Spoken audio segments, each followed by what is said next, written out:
Hello friends, hope आप सारे ही अच्छे होंगे। तो देखिए, आपके लिए final selection batch SSC GD constable को लेकर के अनाउंस हुआ है, जो कि 1 तारीख से शुरू होगा।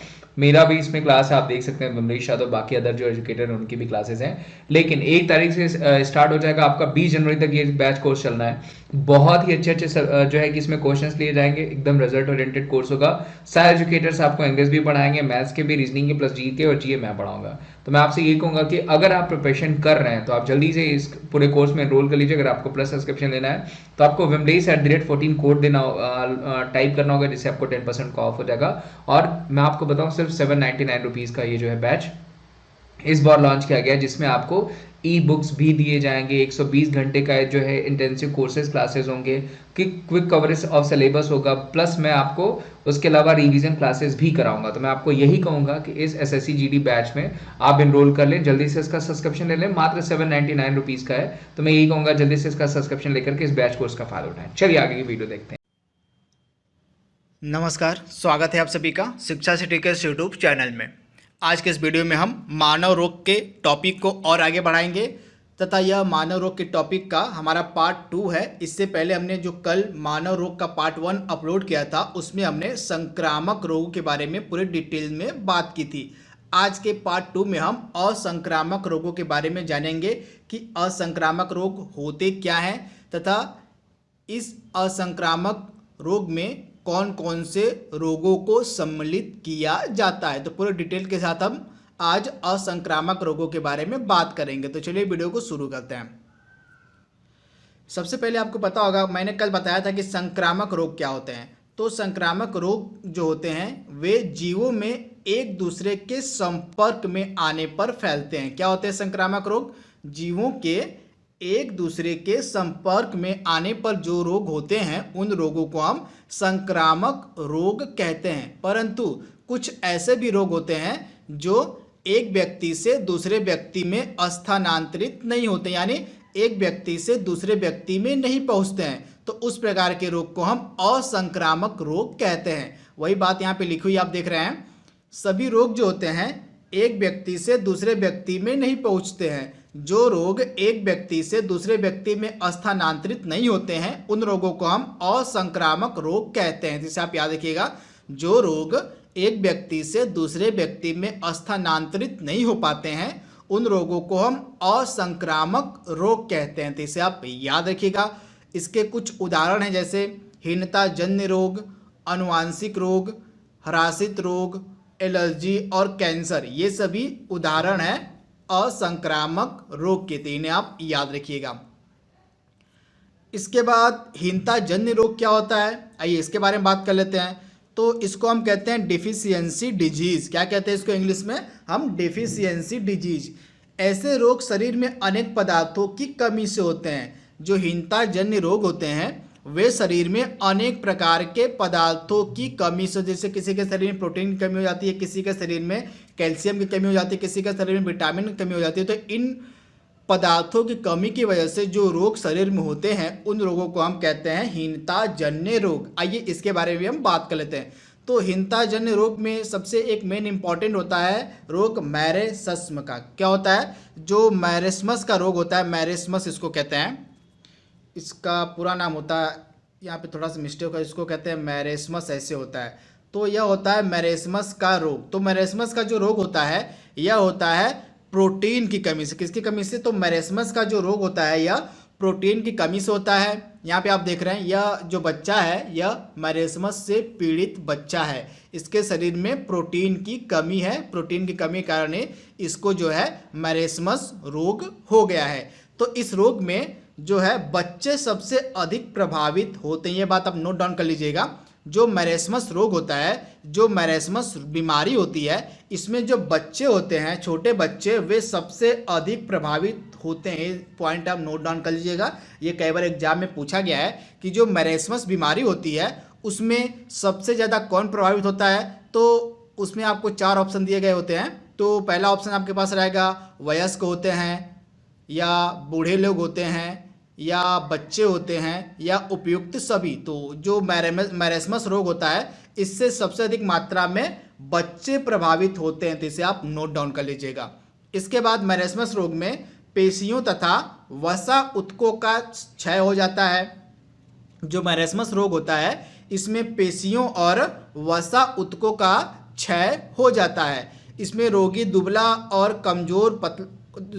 पतला और कमजोर हो जाता है। यहाँ पे आप देख रहे हैं इसमें जो बच्चा पीड़ित है मैरेस्मस रोग से वह बिल्कुल एकदम दुबला पतला और कमजोर आपको नजर आ रहा है, तो यह मैरेस्मस बीमारी है। तथा त्वचा पे झुर्रियाँ पड़ जाती हैं। यहाँ पे आप देख रहे हैं इसके त्वचा पे झुर्रियाँ पड़ गई हैं तथा आंखें जो है भीतर धंस जाती हैं। तो ये सभी लक्षण होते हैं किसके? मैरेस्मस रोग के। जो बच्चा मैरेस्मस रोग से पीड़ित होगा उसके अंदर ये सभी कमी देखी जाएगी, जो है उसके पेशियों और वसा ऊतकों का क्षय हो जाएगा। जो बच्चा होगा वो कमजोर और दुबला पतला हो जाएगा तथा उसकी त्वचा पर झुर्रियाँ और उसकी आंखें भीतर धंस जाती हैं। तथा यह जो मैरेस्मस बीमारी होती है यह प्रोटीन की कमी से होती है, तो इसे आप याद रखिएगा।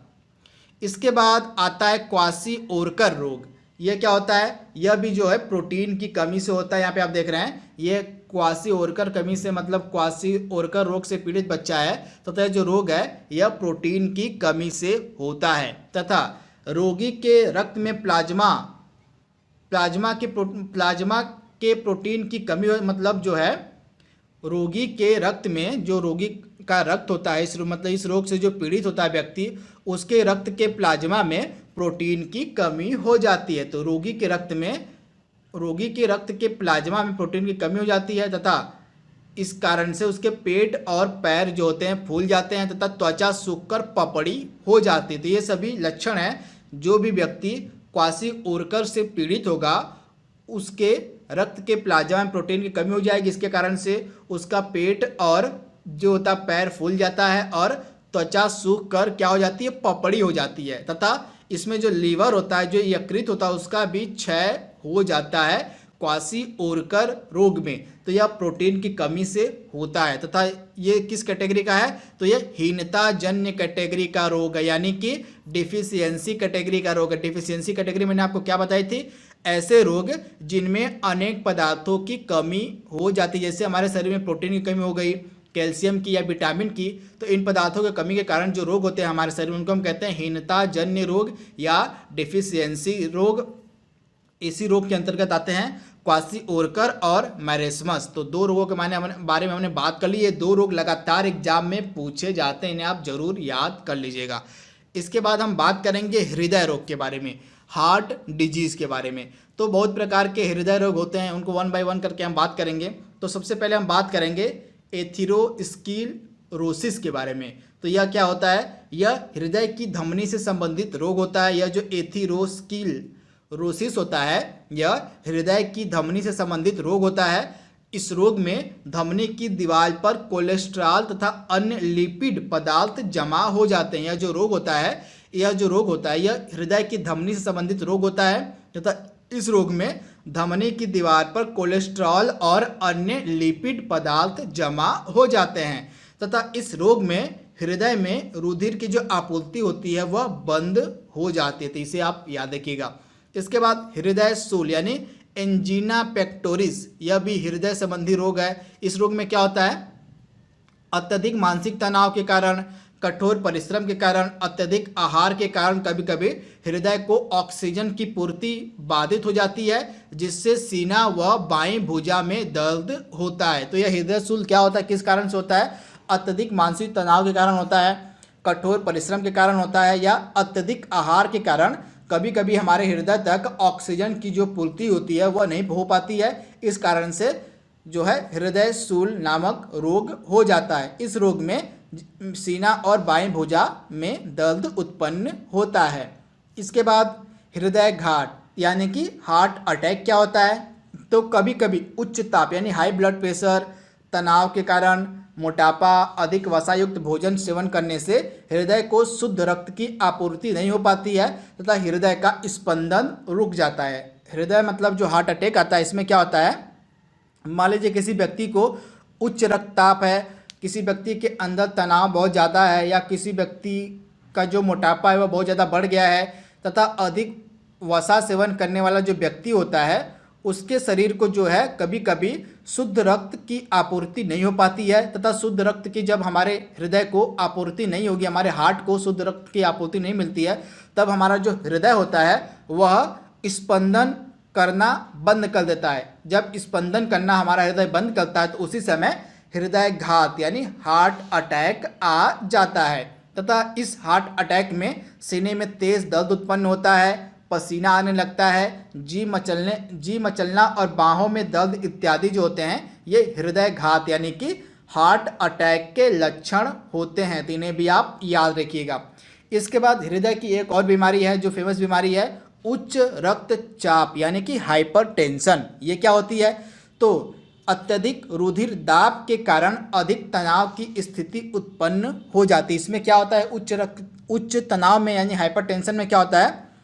अत्यधिक रुधिर दाब यानी कि अत्यधिक ब्लड प्रेशर के कारण अति तनाव की स्थिति इसमें उत्पन्न हो जाती है। यानी कि जब किसी शरीर में हाई ब्लड प्रेशर बन जाता है तो उस हाई ब्लड प्रेशर के कारण व्यक्ति के शरीर में जो है तनाव की स्थिति भी काफ़ी ज़्यादा बढ़ जाती है। तो इसे आप याद रखिएगा।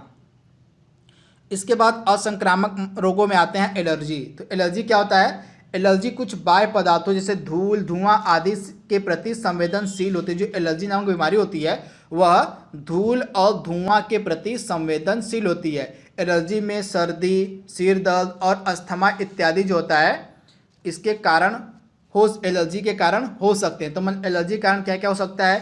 सर्दी हो सकती है, सिर दर्द हो सकता है और अस्थमा हो सकता है। तथा जो व्यक्ति एलर्जी से पीड़ित होता है, एलर्जी नामक बीमारी से जो व्यक्ति पीड़ित होता है वह व्यक्ति देखे होंगे आप, उसको धूल से थोड़ी मतलब वह धूल के प्रति संवेदनशील हो, यानी धूल जैसे उसके नाक में या गले में जाती है तो वह छींकने लगता है या वह बीमार पड़ जाता है। तो यह एलर्जी के ही लक्षण होते हैं। कैंसर क्या होता है? कैंसर भी बहुत प्रकार का होता है।